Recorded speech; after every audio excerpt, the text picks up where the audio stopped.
Bonjour, je remercie les organisateurs de cette rencontre scientifique pour m'avoir accordé l'occasion pour présenter ma contribution intitulée Serious Game pour une approche pour enseigner l'algorithmique et augmenter l'intérêt des élèves à apprendre la programmation.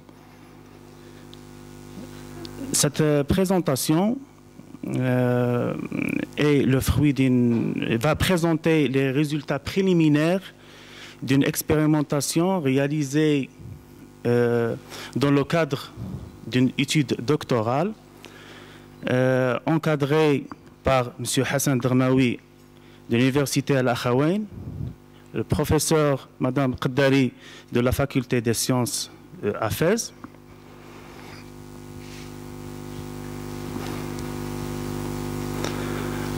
Bon, après une introduction sur les apports des Serious Games et donner la définition, on va aborder les Serious Games et les apprentissages, puis on passe à la problématique et donner une expérimentation et ainsi les résultats et conclure par une conclusion.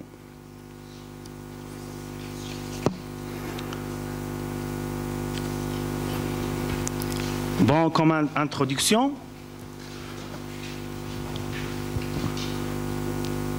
l'image ci-contre présente le jeu Grand Theft Auto. Bon, c'est un jeu qui est sorti en septembre 2013. Il est devenu la première pièce de divertissement, y compris film et album, à atteindre 800 millions de dollars pendant 24 heures de sa sortie sur le marché. Il a franchi la barre d'1 million de dollars pendant 3 jours. En comparant ce jeu avec le film et la superproduction d'Hollywood,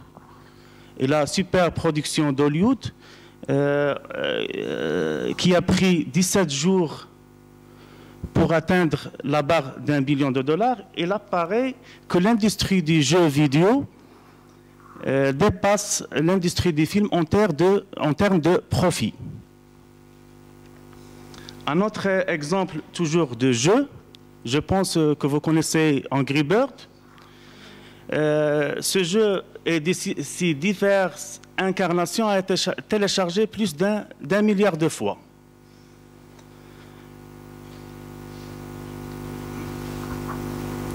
Bon, une autre chose, les compétitions de jeux vidéo sont devenues plus attractives et réussissent à réunir un assez nombre de personnes du monde entier. L'image représente le tournoi All-Star 2014 consacré au jeu League of Legends qui s'est déroulé à Paris du 8 au 11 mai 2014.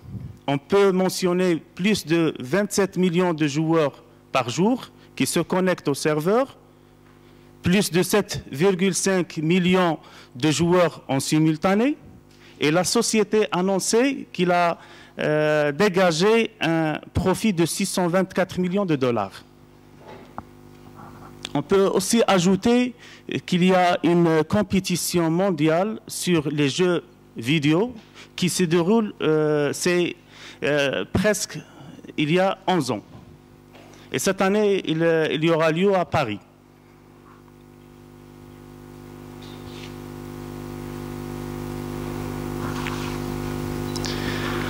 Comme la présentation, il parle du Serious Game. Récemment, on parle de Serious Game. Ce sont des jeux vidéo regroupements qui regroupent des jeux dont la finalité est autre que le simple divertissement. Cette définition a été donnée par Michael en 2005. Ce courant permet aux jeux de vidéo de toucher un certain nombre de secteurs comme l'éducation, la santé, la publicité, la formation professionnelle et l'art numérique. Le terme serious game a été proposé en 2002 par Benjamin Sauer pour décrire American Army, dont l'objectif était de valoriser l'armée américaine et la formation des soldats. Sauer déclare que l'American Army est le premier serious game réussi de qualité à avoir massivement attiré l'intérêt des grands publics.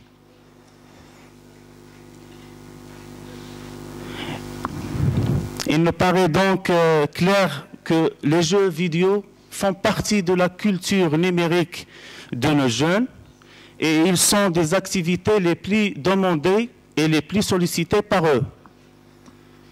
Plusieurs chercheurs ont essayé de définir le terme serious game. Je donne ici la définition d'Alvarez, qui considère, après avoir cherché des définitions de chercheurs comme Sauer, Zaida et Chen et Michael, arrive à annoncer la définition suivante. Ce sont des applications informatiques dont l'objectif est de combiner à la fois des aspects sérieux d'une manière non exhaustive, l'enseignement, l'apprentissage, la communication ou encore l'information avec des ressorts ludiques issus du jeu vidéo. Une telle association a donc pour but de s'écarter du simple divertissement.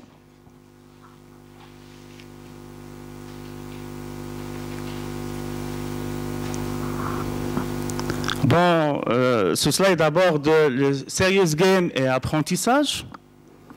En fait, le phénomène des serious games et en particulier les jeux sérieux ont poussé les chercheurs dans plusieurs disciplines et en particulier en domaine de l'éducation. Et on peut citer ici les travaux de Jean-Paul Jay à se poser des questions. Est-ce que ces milliards de personnes qui achètent les jeux et jouent à des jeux vidéo complexes peuvent se tromper? Donc, il paraît nécessaire en tant qu'éducateur et d'enseignant de se pencher sur l'étude de ce phénomène de jeux vidéo et voir sa relation avec l'apprentissage et par la suite voir comment exploiter la puissance des jeux pour mieux engager et motiver nos élèves. Parlons ainsi de la motivation. Le courant behavioriste s'appuie davantage sur la motivation extrinsèque. Cette motivation sépare explicitement la dimension pédagogique de la dimension ludique en utilisant cette première pour récompenser l'utilisateur qui réussit la partie pédagogique. Ici, je peux mentionner l'intervention de l'intervenant Pascal ce matin, qui a présenté un jeu pour continuer dans lequel les élèves, pour continuer de regarder le reste de l'histoire donnée, ils doivent réaliser des exercices en mathématiques. C'est un bon exemple qui présente la récompense et qui est indépendante de la dimension pédagogique. Pour l'approche constructiviste, la motivation est intrinsèque.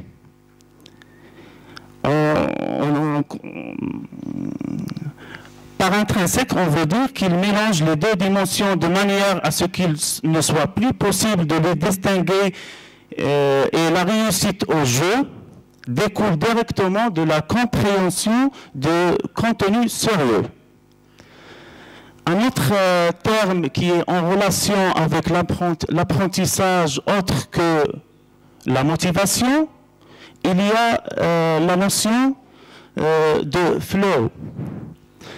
Ce terme de flow qui correspond à un état mental dans lequel l'utilisateur se consacre totalement et parfaitement à la réalisation d'une tâche donnée. Ce terme est proposé par Csikszentmihalyi en 1990. Il explique les aspects intrinsèques de la motivation et les game designers s'appuient sur cette théorie afin de concevoir des titres particulièrement immersifs et prenants.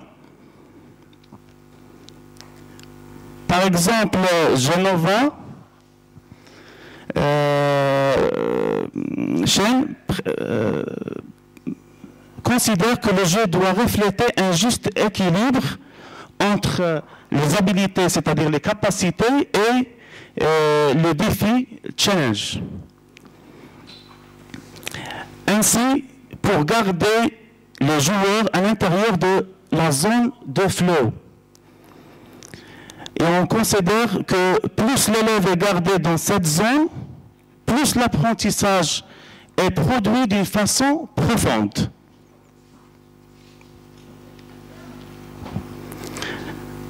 On parle maintenant de la problématique. Notre intérêt est porté plus particulièrement sur la problématique de l'enseignement du module de l'algorithmique et la programmation dans les programmes de la première année au secondaire qui est relative au tronc commun au Maroc.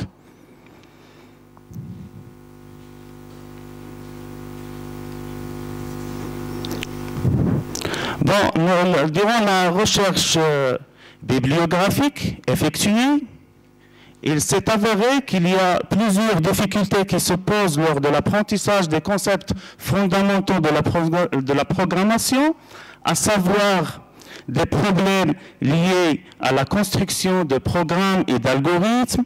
D'autres études affirment que les méthodes d'enseignement pauvres, le faible d'interaction avec les élèves et le manque d'intérêt sont les principaux problèmes dans l'apprentissage de ce module.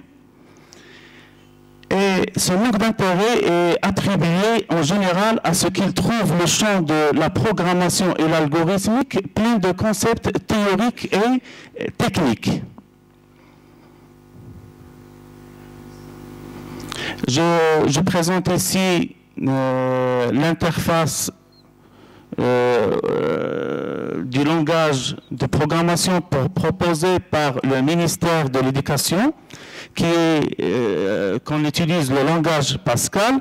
Le langage Pascal est connu par son utilité pédagogique, mais les débutants devront apprendre la syntaxe du langage et en parallèle les notions de programmation.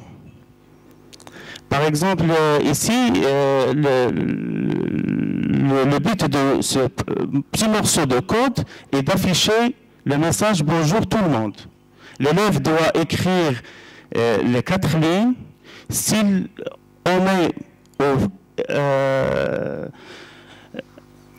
il commet une erreur d'orthographe ou de syntaxe ou oublie un point virgule, alors il y a des erreurs qui vont freiner l'apprentissage de la syntaxe.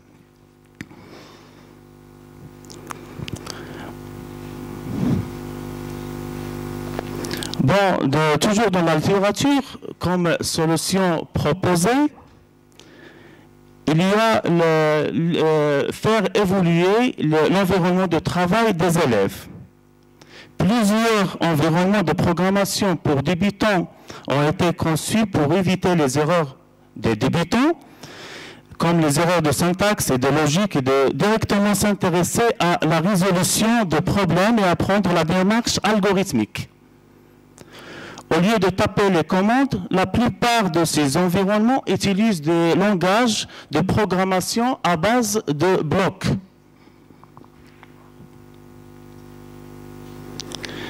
Le développement des environnements visuels facilitant la programmation actuelle a été sérieusement influencé par les travaux de Popper, et en particulier le logo avec sa tortue. On peut citer le logiciel Scratch et StarLogo développé au laboratoire MIT, Coding de Microsoft, et Alice qui est pour apprendre la programmation orientée objet et faciliter l'apprentissage du langage Java.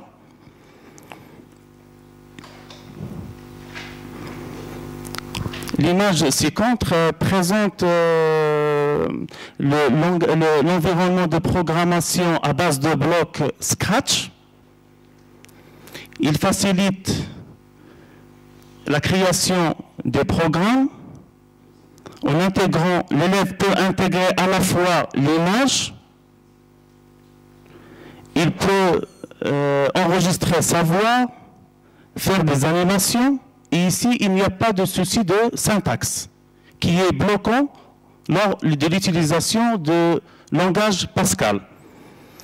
Les commandes peuvent être combinées d'une façon intuitive par glisser-déplacer pour former un programme informatique. Une deuxième solution est le recours aux jeux vidéo pour apprendre. Ici, on trouve deux approches.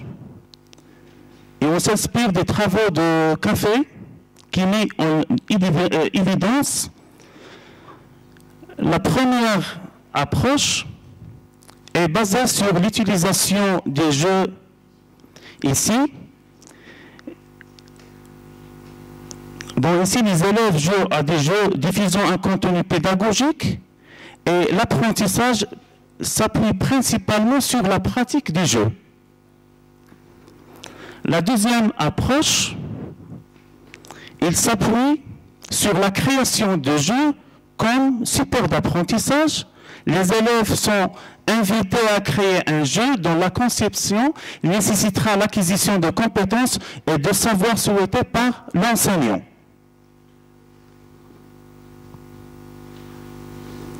Dans notre travail, on vise à vérifier l'hypothèse que la création des jeux par les élèves à l'aide d'un environnement visuel de programmation peut améliorer la motivation des élèves dans la programmation et leurs compétences dans le module d'algorithmique.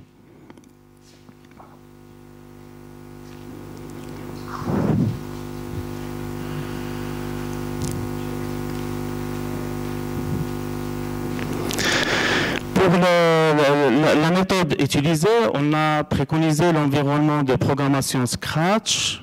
Pourquoi Scratch? Parce que c'est un programme libre, open source. Il facilite la création des jeux et des simulations. L'expérimentation qu'on a réalisée a été menée avec deux groupes d'élèves de tronc commun scientifique. C'est la première année au secondaire. Par cette expérimentation, on vise à tester notre hypothèse. On a deux groupes, le groupe A et le groupe B. Avec le groupe A, on a utilisé une méthode basée sur les jeux et l'environnement Scratch. L'autre méthode utilise l'environnement standard, à savoir Pascal.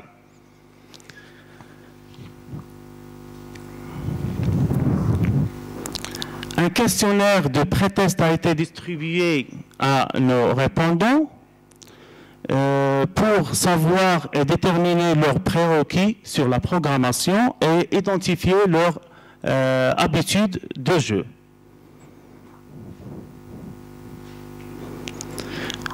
Le résultat montre que la plupart des élèves n'ont aucune connaissance préalable sur l'algorithmique et la programmation, mais tous les élèves jouent aux jeux vidéo. Durant les séances de notre expérimentation, qui sont menées avec le groupe A, plusieurs travaux pratiques ont été réalisés. Les élèves ensuite sont amenés à développer des petits morceaux de code pour concevoir des jeux plus ou moins fonctionnels en ajoutant des scores, des vies, live, etc.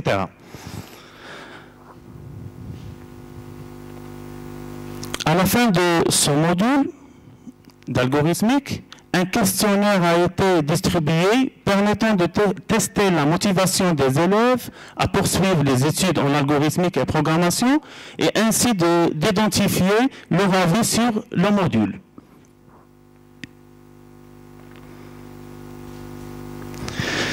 Bon, pour les résultats, bien que 15% des étudiants s'ennuient et presque à peu près 305% trouvent l'interface difficile, on peut remarquer que plus de 85% trouvent l'interface et la programmation basée sur des petits jeux avec l'environnement Scratch amusante et intéressante.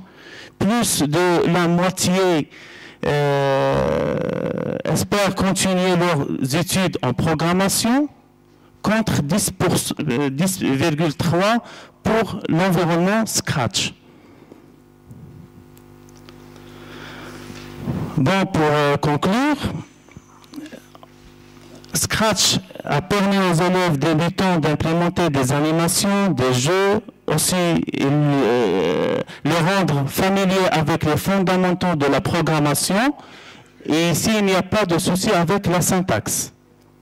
En plus, on peut mentionner une motivation et le rendre autonome pour poursuivre leurs études en programmation. Sans oublier la grande utilité de l'implantation des jeux avec Scratch, le partage des informations et des programmes. Les élèves acquérir des compétences qui sont vivement sollicitées pour vivre dans notre siècle, à savoir la communication, le partage, la pensée algorithmique, la collaboration avec les pairs.